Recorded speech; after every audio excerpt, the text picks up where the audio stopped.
17104.com. Welcome, my brothers and sisters, to the Richard James Show on 17104, The Voice. Greetings, my friends, and salutations. Welcome again to the Richard James Show. You know, we try to do something meaningful with these shows. And did you know this is a special month? It is a celebration of Native Americans' uh, heritage. This is a celebration of Native American heritage. And you know, I always try to see, what's in and what's behind that. We're going to celebrate Black or African Native American heritage. Let me clarify that. So some of you may not know exactly what I'm talking about. The original man on the planet Earth began in Africa. He was Black. The original man that began on the planet Earth was a Black man. And here in the United States of America, scientists have begun to discover that the first people to explore and settle this continent were not Asians, were not Europeans, they were Africans. And that's a fact. Of course, you do have race mixing. Where did they come from? How did they get here? How did they get here? How did the Black man get to Australia? How did the Black man get to New Zealand? How did the Shang dynasty get to China? How did millions of Africans get to India? The truth of the matter is that mankind and the world went through various changes. We know that animal species that existed hundreds, maybe even thousands of years ago, no longer exist. And some species didn't cease to exist, but they began to adapt to the climate and the location where they are. There was a man called the Gromaldai man that was one of the first inhabitants of the European continent. He was a Black man. But also here in the continental United States, the first man was absolutely Black. There's no question about it. There are all kinds of theories in terms of how he roamed and how he got there. Difficult task. Did he sail there? Did he build boats and cross the ocean? Did he walk? Was the topography, was the land different back in those days? Some people said there was a bridge. There was a bridge between Siberia and Alaska. That with the change of environment and the change of times, that bridge eventually disappeared. But through that, Asians traveled to the new land. We also know that one great misconception that seemed to really, really disturb many people is to find out that Christopher Columbus was not the first to discover America.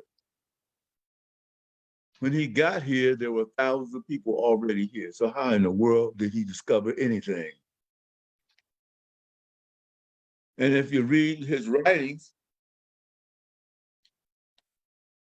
he says that the people that he came in contact with. Now, these people that you come in contact, some of them are very mixed in terms of their color. If you look at some of the Eskimos in Alaska, indigenous people, original people, they look very, very, very Asian.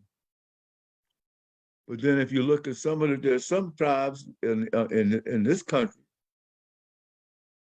that are black, that look very, very black. I've put together, no, I didn't put together, what I did is a research, some videos that will help take that conclusion, that hypothesis. Really critical. We deal with facts on this show. We don't deal with myth. We don't deal with illusion. And some people will take religion and religious doctrine, and try to convert the facts the way they want those facts to read and where they want them to be. Let me say it again. Christopher Columbus did not discover America. First of all, Christopher Columbus had Africans with him on the boat when he came over. And many of the explorers that allegedly founded this nation also had Africans with them. That was a fact. There was a man by the name of Alonzo Nino, who was with Mark de Soto, who discovered much of Central and South America. We're talking facts now. We're not talking illusion. There are cities in Mexico that are predominantly African. There are nations in South America that people never talk about or even dream about. For instance, the country of Guyana is black. We know that Haiti, one of the first black republics in the New World, is a black nation. And one of the general by the name of Toussaint Louverture defeated the French. And the French had one of the greatest armies. Between the French and the British were the two greatest armies that we knew of this day. But yet these indigenous people were able to defeat them. What I'm saying is that we evolved.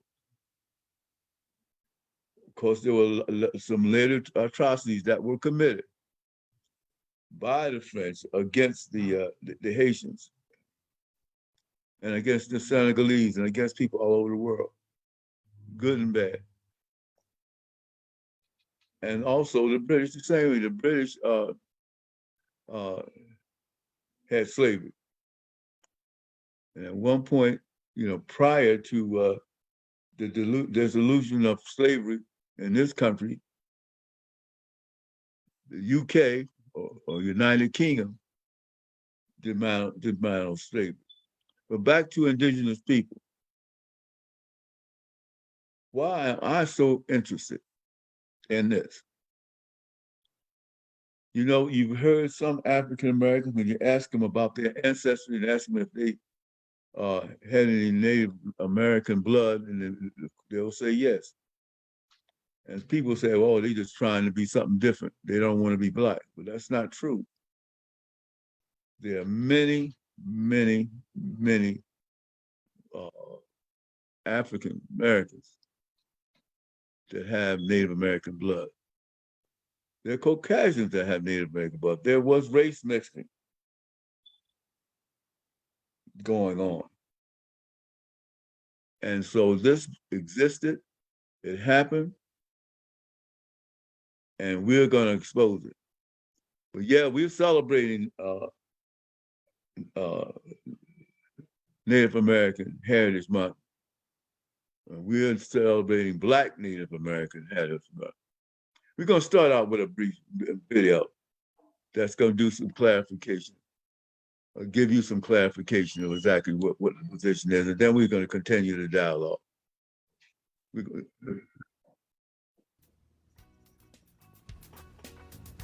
I know thy works and tribulation and poverty, but thou art rich.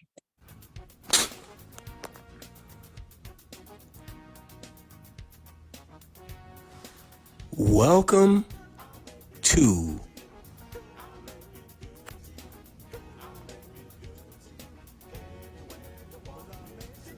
the Black Excellence and Abundance Channel.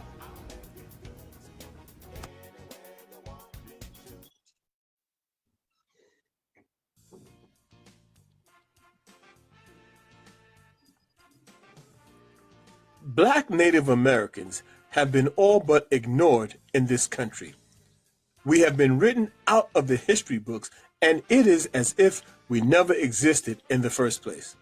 The truth is, this country was filled with many all-black so-called Indian Native American tribes. This country was filled with so-called black Indians, true Native Americans. One area of note is California. The true history of California blacks is a powerful story, one that should be studied and remembered. I urge you to please do your research, and you will be surprised by the majestic history of our people here in this country. They were California blacks, or Khalifians, also referred to as Khalifians, spelt with a KH. The California blacks were one of the largest and oldest native nations in the Americas. They were the people Europeans originally referred to as the Red Man. One account of what it was really like in California comes from the writing of historian Robert Beverly from the 1700s. He writes, "Far and away the most beautiful city on earth, 5 times the size of London or Rome, great towers and buildings rising from the water, 60,000 gleaming houses, how spacious and well built they were, of beautiful stonework and cedar wood and wood of other sweet scented trees. Many streets and boulevards were so neat and well swept despite the multitude of inhabitants, crisscrossed with a complete network of channels like an enormous Venice, but also remarkable floating gardens that remain from nowhere else on earth." So you see, Black Native Americans not only lived here, but we thrived here. And we thrived for thousands of years before Columbus. As a matter of fact, blacks were in this country even before the birth of the Savior, before Jesus Christ, Yeshua HaMashiach. California Native American identity. The original indigenous inhabitants of California were the descendants of West Africa, South America's Olmeca Zai Empire, 1500 to 400 BCE, Egypt, Asia, and the Pacific Islands, creating a mixed cultural nation that thrived for thousands of years in peace. The following is what an exhibition of European explorers actually found upon their arrival in North America. There were huge aqueducts transported America's water from fresh springs. But what impressed most were special merchant areas filled with timber and tile and other building materials being bought and sold. There were green grocers, streets where everyone could buy every sort of vegetable, fruit, honey, and chocolate. Astonished by personal cleanliness and hygiene of the colorfully dressed people, and by their extravagant use of soaps, deodorant, and breath sweeteners. According to Beverly, there were nations that were scientifically advanced. They were highly civilized populations with an abundance of gold and wealth, whose history spanned thousands of years. Ancient America was notably one of the most advanced civilizations in antiquity. This was before Christ. before the Spaniards, before Mexicans, before the Clovis people who crossed the Bering Straits, before what is now known as the Native American Indian or Euro conversions. No European who had tasted the life of Indians can afterwards not bear to live in any other society. Benjamin Franklin. Franklin also wrote, "There is no force in Indian societies, no prisons, no officers to inflict punishment." Benjamin Franklin. You see, we weren't all brought on ships called Jesus, Liberty, Grace, Justice, or Mercy. Our ancestors were already here, natives to this land, long before Columbus.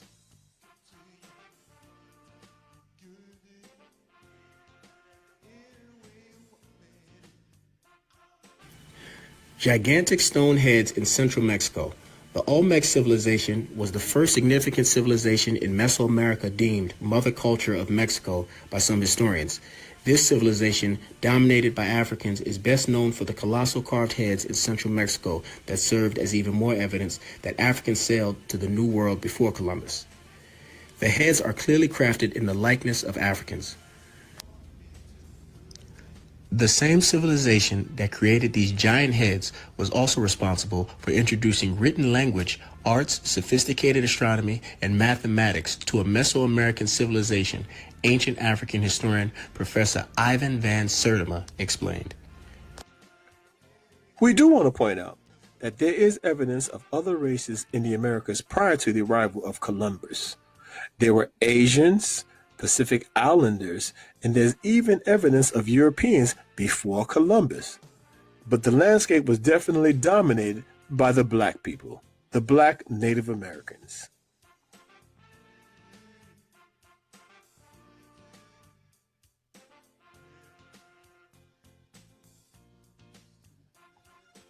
Many black people in this country have been told that we have so-called Indian blood. I know that I have. And many others have the same experience. Well, chances are it's the truth. When you look at the characteristics that many of us have with the high cheekbones, etc., there's a good possibility that more than we know that we are Native Americans.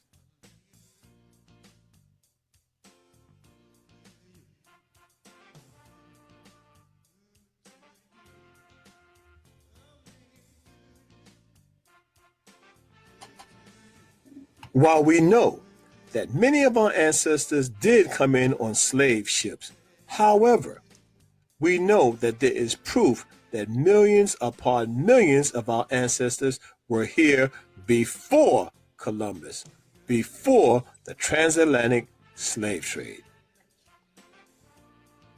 So yes, folks, there is overwhelming evidence that suggests that the first Americans were actually black people. There is archaeological evidence, there's written evidence, and there's oral evidence, which proves that black people are the first Americans. The Black Excellence and Abundance Channel, where black history is every day.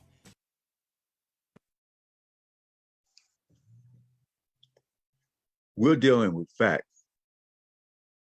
And what you see is what you get. These are authentic, realistic pictures of Black Native Americans. And there's historical evidence to show that we were the first here. And so we celebrate the founders of this continent. We celebrate indigenous people. They were tricked, they were slaughtered, they were abused, as the rest of the world was, by major Caucasian nations, the United Kingdom and France. And also even some of the so-called missionaries that came in to help perpetuated the myth of white superiority. and gave support, counsel, and approval to the destruction of this Native American or indigenous society. That's true.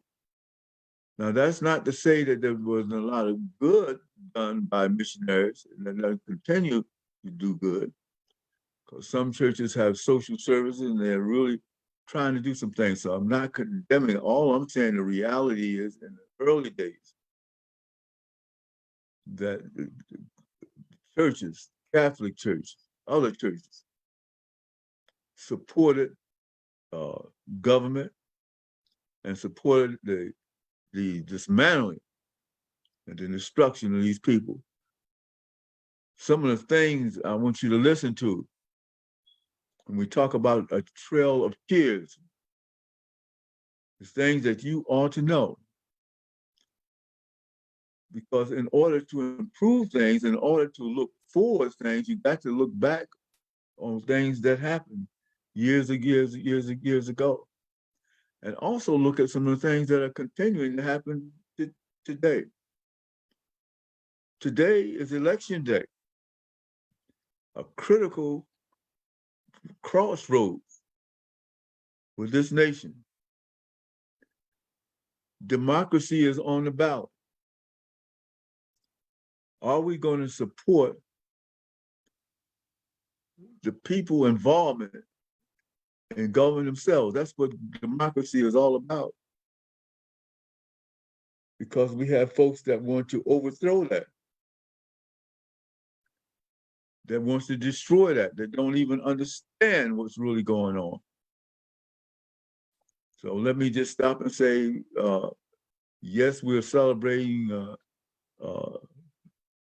Native American Heritage Month, but if you want to do something to make things better, if you want to see reform that's very positive, if you want to see a continuation of the good things that we have done, then we need to see to it by getting out there and casting a vote. My wife and I, we already have voted. So you get out there and vote also. Okay, we have another video. James Earl Jones is the moderator for this video, and it's going to give you some historical documentation on the existence of Black, Indigenous, Native American people.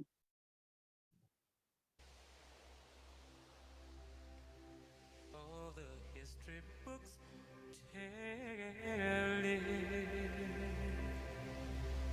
They tell it so well. The cavalry's charge and the Indians fell. The cavalry's charge and the Indians died.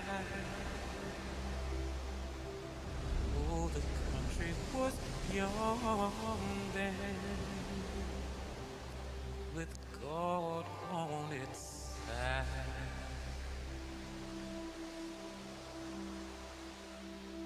They are called Black Indians, and theirs is one of our great unknown American stories. To most Americans, they are a people without a valued or clear history.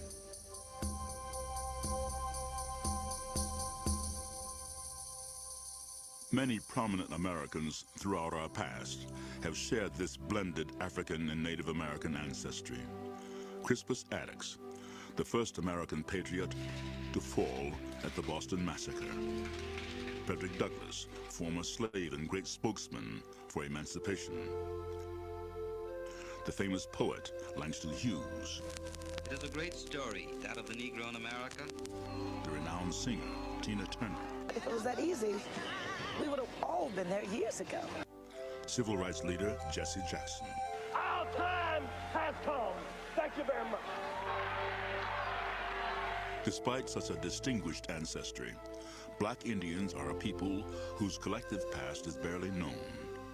Their identity is often clouded by uncertainty and denial.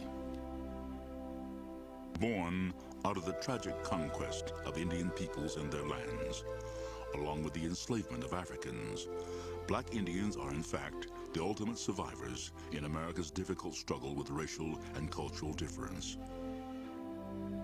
African Americans and Native Americans, the most mistreated and misunderstood people in our history, have forged strong bonds between their cultures. What is it that links these two cultures? What history do they share together and with white society? Has their common ancestry and shared past given them something to be proud of or something to deny? The kids around my neighborhood used to think I was Cuban at the time because I looked different. So I guess the way it works is people are so used to seeing what is depicted as an Indian within the movies, the old movies and things. So if you don't look that way, they don't expect you to be Indian. They think you're either black or Hispanic or something else. When we were coming up, it was a bad stigma, I guess, to be Native American. And so, I mean, you was just classified as black, or that's the way you went. And, you know, a lot of the older people, they never told you. I mean, it was a long time before I really found out what my heritage was. A lot of people that go through the museum, then they go into the portrait gallery, the last exhibit that you're going to see on the second floor, and there's portraits of Mashantucket Pequot people. And they walk in and they're like, they're not Indian, they're black. I think also because I sometimes had a rather difficult upbringing as a child, because I did feel in between, I guess is the best way to put it. When I was first going to school, I went to a private Lutheran school, and I was the only child of color in the entire school. And I had wonderful experiences with my teacher, but not such great experiences with the students around me. When we moved to another neighborhood and I went into a public school, it was primarily a black school, and I was thrilled. I thought when I saw more children that had chocolate skin that I'd be able to join in and I'd be more of a part of a group. And that wasn't the case at all. It was quite a shocking and disappointing experience for me to realize that they too thought I was not like them. I was in Narragansett when to be an Indian really was unheard of, because when I was in school, we were taught Eastern Indian history as if it was like learning about the ancient Trojans. When I was in the 4th grade, I got sent out of class because one of the questions was, when did Columbus discover America? And I crossed out discover and put invaded. Invaded indeed. After Columbus, Europeans took over Indian lands, wiping out millions of native peoples with military aggression and devastating diseases such as smallpox, to which the Indians were not immune. Soon enslaved Africans were brought to North America and put to work on land that had once belonged to native peoples. Patuxet was one of 60 or more bands that we had in the Wampanoag Nation. The people were wiped out in plagues between 1616 and 1618, which is even before the Pilgrims came. It was of European origin, brought here by fishermen and explorers before the Pilgrims came. It's quite clear that from the first arrival, from the first time that Africans set foot in the Americas, they were intermingling with Native Americans. And the interaction continued, obviously, all the way through Indian removal, and even thereafter, those Indians who stayed in the Southeast were mingling with African Americans. Well, in the colonial period, one of the very curious things that was happening was a whole new kind of human being created who was of African, Indian, and European ancestry. And in fact, in the colonies, both in North America and the Caribbean, there were all kinds of mixtures of whites and Indians, whites and Africans, Africans and Indians, and new kinds of human beings created. And I think that it's reasonable to say that many British residents of North America were not comfortable with these people of brown people, yellow people, all different kinds of mixes of people they were encountering. So you had native slaves, native indentured servants, and African slaves and indentured servants working side by side in various kinds of domestic situations and also on large plantations in the southern part of New England. I'm talking about New England here. One of the things you got was actual intermarriage of some blacks and some Indians. Indians encountered people of African descent probably as early as they encountered people of European descent. And from the best available evidence, I think that we can infer that they really made no distinction between people of African and European descent. That is, Native people did not have a concept of race in the way that we understand it today. They saw Europeans and Africans as part of the same society, essentially. And consequently, there was not the kind of racial feelings or distinctions that natives applied to Africans that we find later in the relationships between Africans and natives. I think that's a really important thing to understand about early relations between the two peoples, because race is an acquired concept for native peoples in the South, and racism is an acquired feeling. It is a concept and a feeling that's acquired from Europeans. It's one of the legacies of colonization in North America. Another legacy was domination by European settlers. From the beginning, African and Indian peoples encountered each other under the controlling power of Europeans. And from the beginning, Europeans saw the alliance of these two peoples as a dangerous thing. It was certainly in the interest of European Americans to keep Native Americans and African Americans apart. Such an alliance developed and maintained would have been very destructive of the European American attempt to conquer the continent. So African Americans were often used in the militia against Native Americans. Native Americans were often encouraged to hunt runaways and were paid bounties for the scalps of slaves brought in. We should also understand that Mohawk warriors were constantly hired to be slave catchers. William Johnson's house became like a clearinghouse for catching slaves in this area, runaway slaves from western Massachusetts all the way across to the Genesee Valley. So anytime anybody lost a slave, they'd go to Johnson's house, say, here's what this person looks like, and he would put the call out to Mohawk warriors, and they would go out and act as slave catchers and bring them back quite often. Yet they let them live among them too. They treated them as the eyes and the ears on English society. These persons of African descent who lived in English society, understood English thought, understood English values. When they secreted them, either as runaway slaves or they married into the society, they would let them stay and protected them until enough heat was put on them and they were forced to return them. In colonial New England, the alliances of blacks and Indians were sometimes not only a matter of protection, but also of collaboration. Colonial seaports in the Northeast, especially those involved in the fishing and whaling industries, often used laborers who were of mixed ancestry. And one such black Indian from Massachusetts, Paul Cuffey, made a highly profitable career out of his merchant business that utilized native black connections. Paul Cuffey is in many ways very unusual. He's unusual because of his great success, and he's unusual because we have ample documentation establishing the fact that he preferred hiring Native Americans, African Americans, and people of mixed heritage. But at that time, the preponderance of mariners from New England ports were, in fact, Indians, Africans, or people of mixed heritage.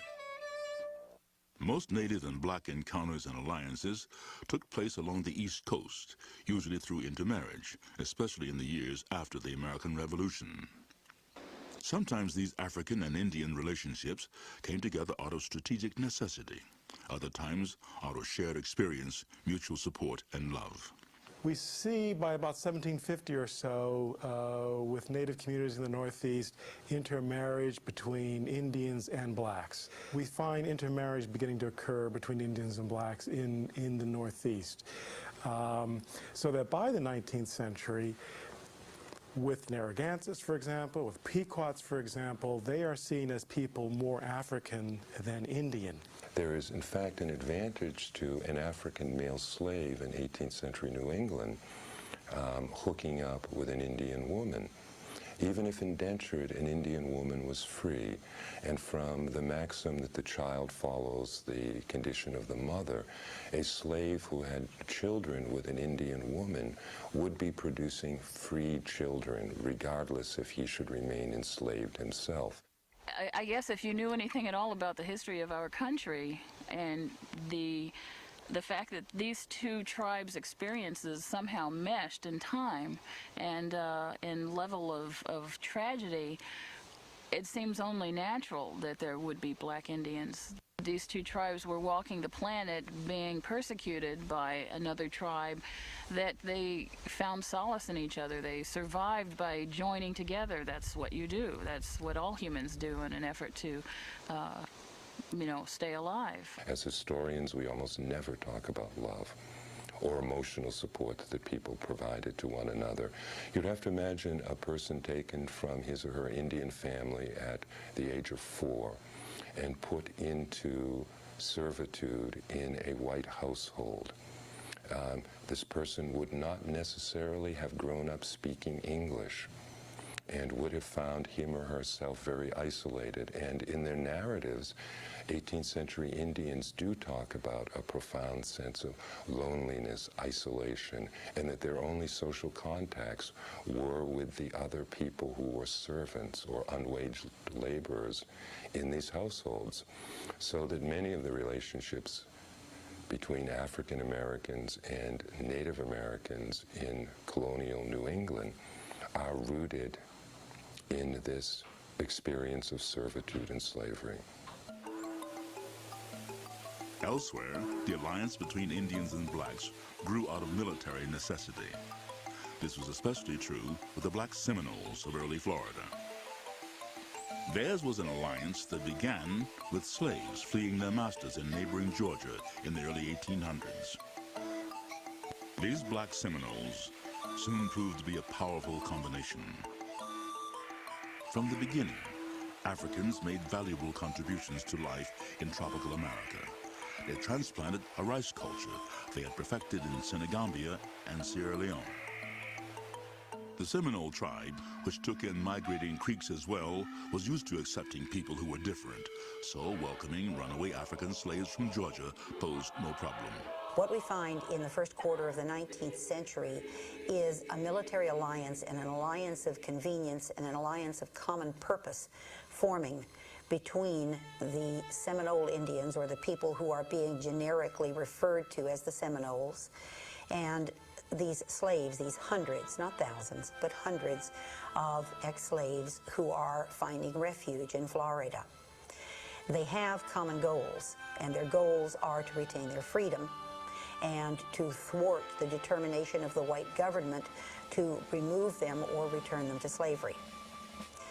Their other common goal, of course, is to find peace, to support themselves and their families, and to live at peace in the land. They took the field, they took the swamp, they took the woods together, and were able to put up a very strong showing in the face of the most severe military pressure that the United States could bring to bear upon them. It's important to recognize that Indians did not feel a natural kinship with Black Americans, and they were not 19th century liberal abolitionists.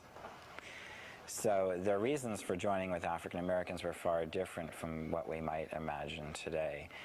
And they did not see people in terms of race, for the most part, in the 18th century. And therefore, these outsiders come to them, and for the Creeks and Seminoles and Cherokees, this, it appears to be an opportunity for them to incorporate new people into their tribe, and to gain new skills, to gain manpower, to gain warriors, women who contribute to the population of the tribe. People of blended backgrounds have always had to negotiate their identity in sometimes complex, even confusing ways. Much of the confusion that has affected relations between African American and Native American people is rooted in the early American experience. To most white Europeans in the colonies, people of mixed black and Indian background were simply colored or mulattoes. The classic example is someone like Crispus Attucks. Now, when he runs away from his master, he was an indentured servant and not a slave. When he runs away from his master in Framingham, Massachusetts in 1750, the original newspaper's announcement posting a reward for his return described him as a mulatto fellow, literally. And in 18th century parlance, at least in New England, mulatto means a person of indefinite pigmentation. That indefinite pigmentation could be a result of racial mixing. That's not necessarily the case. That person could be a mixed European Indian, could be a mixed European African, could be an African Indian mixture, or could simply be an Indian person who Europeans assumed had a vague sort of brownish skin color. There's absolutely nothing to imply in that usage that Crispus Attucks is an African. Despite the success of Paul Cuffe, or the revolutionary fame of Crispus Attucks, or the brave and successful blending of Africans and Native Americans in the Black Seminole story, American history has left black Indians burdened by generations of denigration and denial. And it began historically with a bipolar racial system, one that had no place for racial mixture. Englishmen in North America established a caste system divided between blacks and whites. There was an attempt to maintain white racial purity, and therefore there was an attempt to deny or reject the racial mixtures that went on. Therefore, if you had any degree of African American blood, you were forced to identify as African American. If you look at the old censuses, you will see people who clearly we know are of Native American ancestry categorized as colored people or mulattoes. So there are many African Americans today, people socially identified as African Americans, who have Indian ancestry, and I think that's why you see now at the beginning of the 21st century, you see them trying to reclaim their Indian heritage. I think for the first time, they're now being given the opportunity to do so. Being of the two people in this society that is very much discriminated against, it's hard to be accepted. It's hard to carry out your life in a peaceful manner, because in places that you go, public places or whatever, they have a view about people that are mixed like that, and so you feel strong prejudice. The prejudice all had to do with being black, and that's being, and I would say that's today, being in a white neighborhood or a black neighborhood, there's still prejudice because of the light-skinned person that I am. So if I were to walk into a predominantly white neighborhood today, or let's say in the past, I would be a nigger. If I walked in a predominantly black neighborhood in the past, I would be a yellow nigger. A lot of the Indians would go out and pick up potatoes during the harvest of the potato season, because there was huge potato farms. And some of them would refer to the Narragansetts as the potato niggers. If you were not white, you were black. I believe in the pecking order of the races, that the Native American individuals were most definitely at the low end of the stick. So if you were Native American at one point in time in history, you wanted to hide that fact just simply for survival reasons. I'm a parent. I am raising Native American children. If their physical being could pass for black or white, then for their safety's sake, I would put down on their birth certificate black or white. And that happened throughout history for a number of years. Growing up, actually, there was a lot of prejudice as far as Afro-American. People always had things to say to you during school, after school, places you go. And then when I would tell people that I was Native American, that's when things would happen. People would be like, oh, you're not Native American. You don't look like a Native American. And I would be like, excuse me, what does a Native American look like? Could you tell me what a Native American looks like? And people couldn't say anything when you asked them that. I was clearly accepted in Wakefield, Rhode Island, whether I was perceived as being African American or Native. Coming south, clearly I could say that that changed significantly and somewhat dramatically, attending a predominantly white, private Christian university. It became clear that indeed I was perceived as being something different, and clearly I wasn't looked at as being Native. I was looked at as probably being African American by virtue of the pigmentation of my skin. Again, it boils down to the color of your skin, and if you were not of the dominant at that time in this country race of white, Caucasian, then you were treated second class.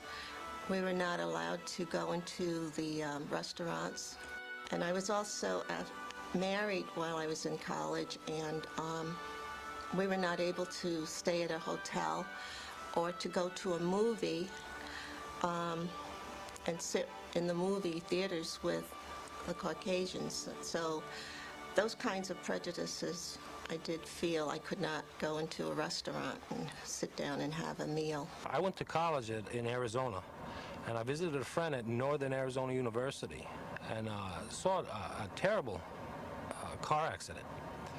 And 2 Navajo boys were taken when there was a clinic across the street.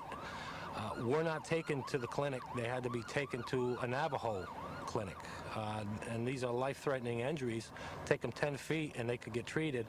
They wouldn't do that because they were Native American. And that just really shocked me. And, you know, this is in '84, how this can happen now.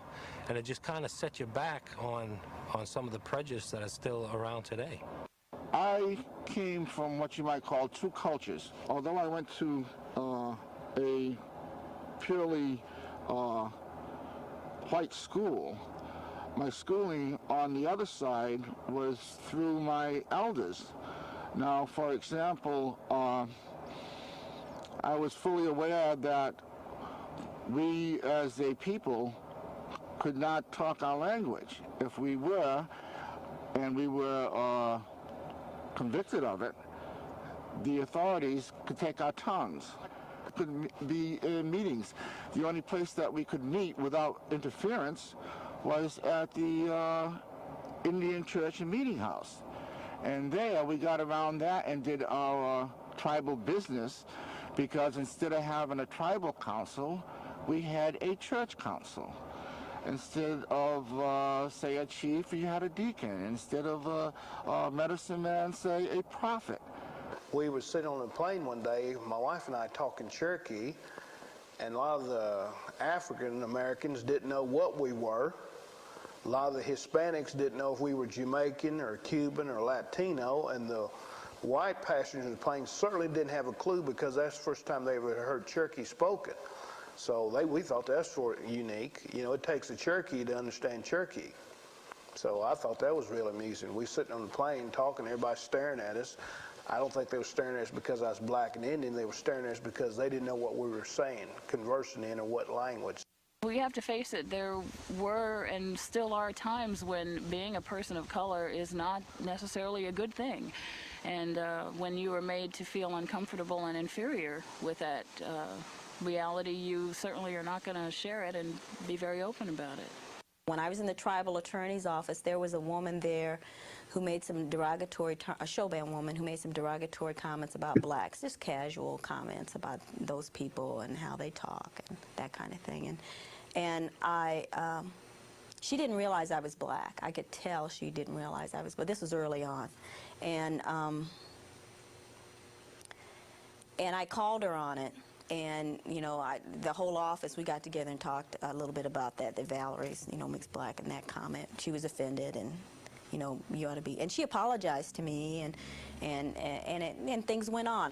Because of generations of prejudice and denial, much of the public and sometimes the personal memory of black Indians has been erased by those who write history and sometimes by those who live it. At that time, there was a lot of people that was using what we call pencil genocide. In other words, they were changing documents in the town halls and this and that, and unless you had some question about it, you didn't even know it.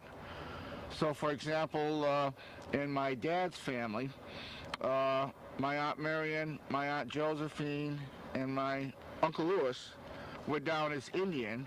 Uncle Lawrence and my father were down as black. My mother's birth certificate, she was born on Cogswell Street, which is Pawcatuck, Connecticut. And the doctor, knowing that she wasn't black, naturally, because he was very well familiar with the Babcock family, put her down as white. And a lot of us were put down as white just so we would not have that stigma of being black. I call it like erasing the ancestors. Or even erasing us. They just want to erase until they get to the point where, you know, you can look and, oh, look, there's Indian Road and Sachem Street, and, you know, there's nothing left but the street signs and some cigar store Indian.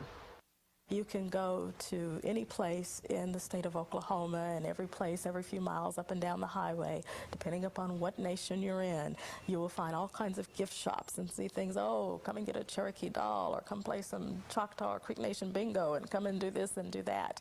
And you can go to every one of those shops. You can go to the capital of the Choctaw Nation in Durant, or go to the capital in Tahlequah, and you won't find anything representing the thousands of African people who lived there. Thousands, not just a handful or a few dozen, thousands who were documented on the rolls.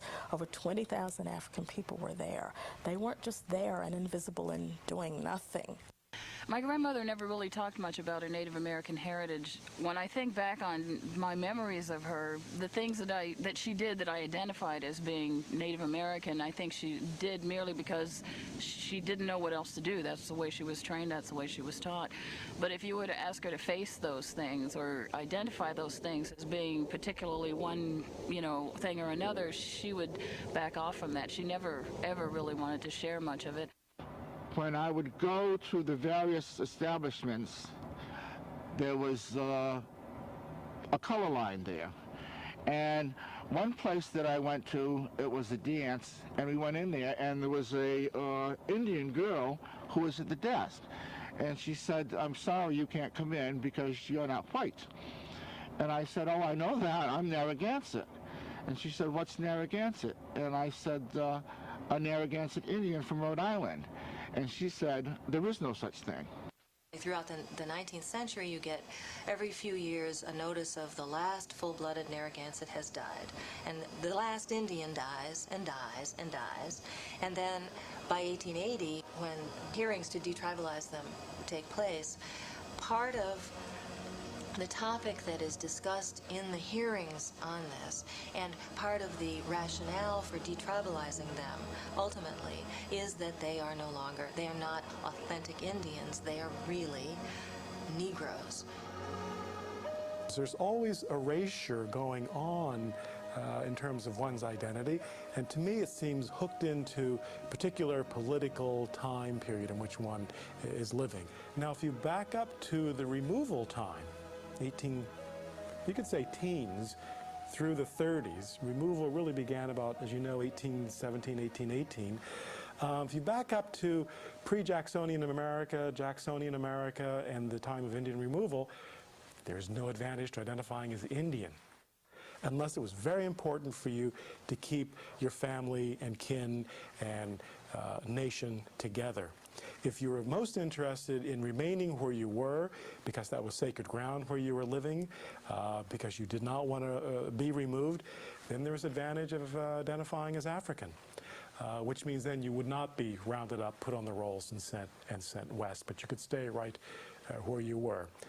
Of course, there is a disadvantage at this time of identifying as African, because you run the risk then of being enslaved. But at least you wouldn't be removed necessarily. For some Indians, identifying as Native or Black has become complicated due to the issue of slavery. For example, Cherokees sometimes enslaved blacks in the early 19th century, not so much out of racism as out of imitation of the southern white planters around them. Eventually, these slaves were freed at the time of emancipation during the Civil War.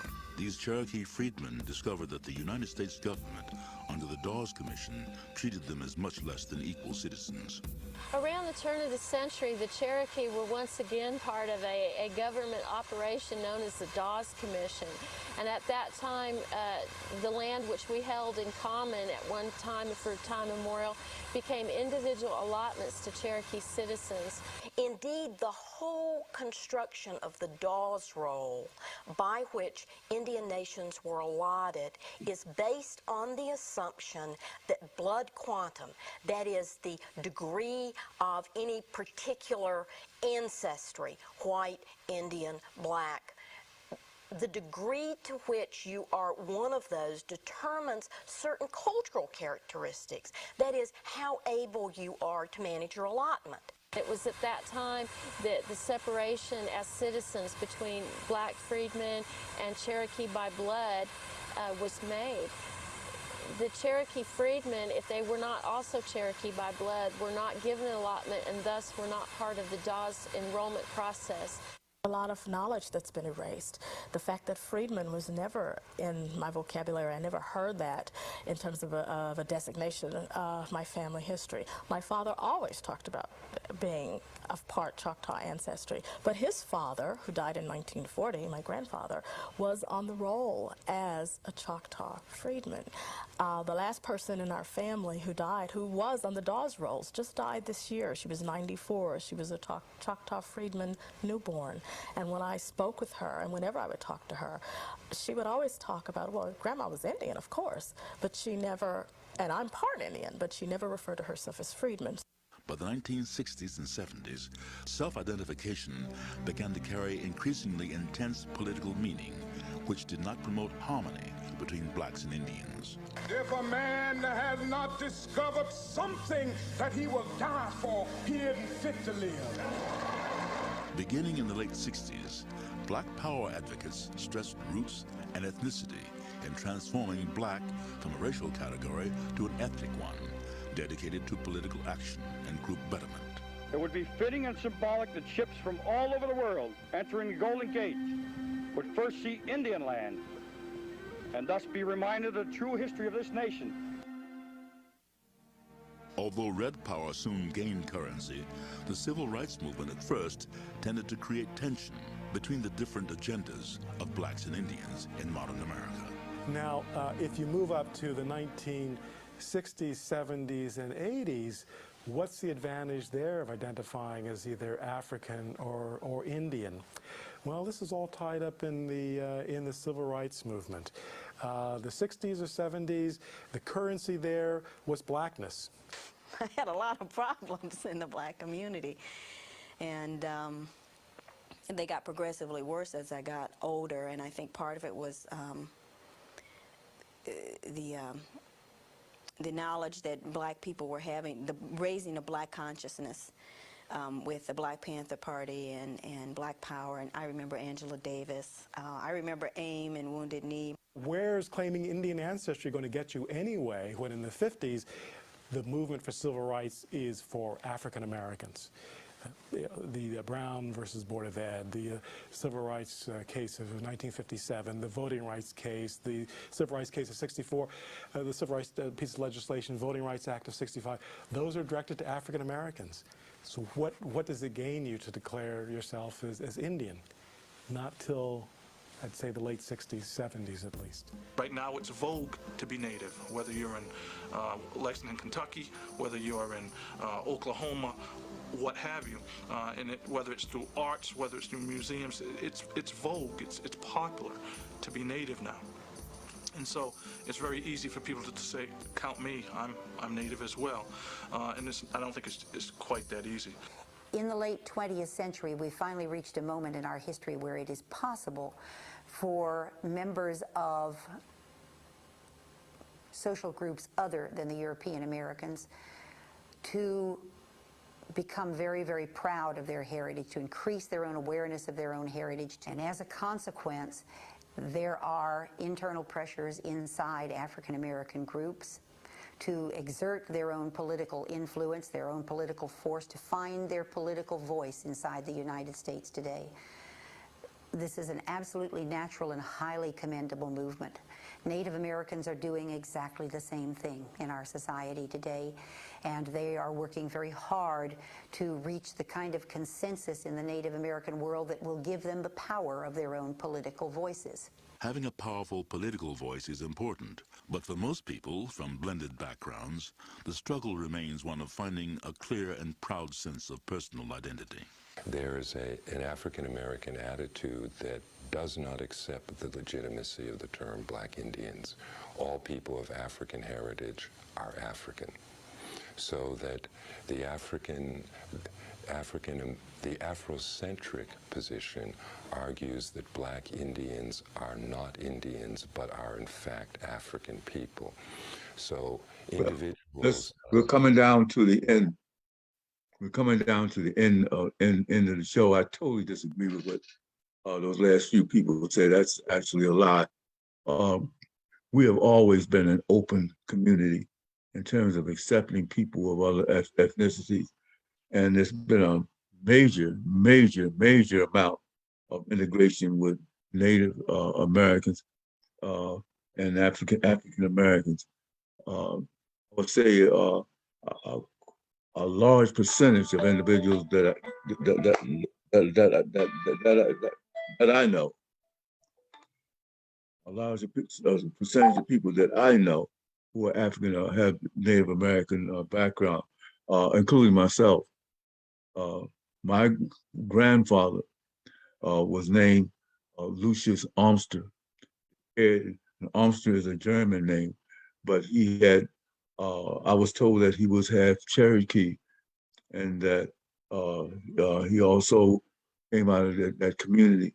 And if you saw my mother, you would think that my mother, particularly as a young woman, your first thought would be that she was Native American, but she was in fact African with a lot of Native American blood.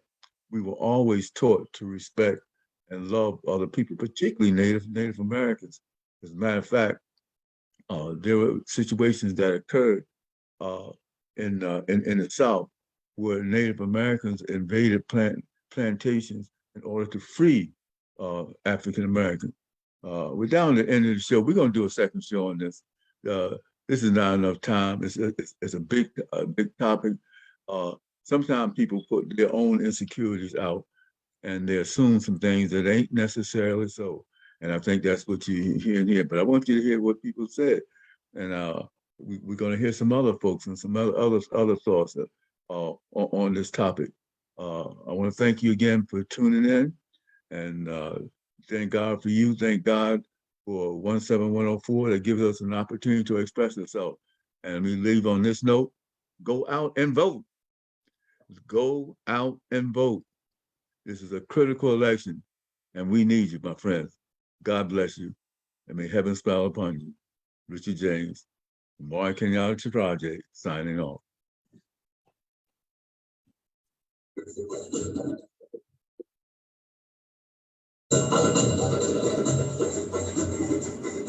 Thank you again for tuning in to the Richard James Show. Our African and our African American programs are set up to educate you on what's going on in this world.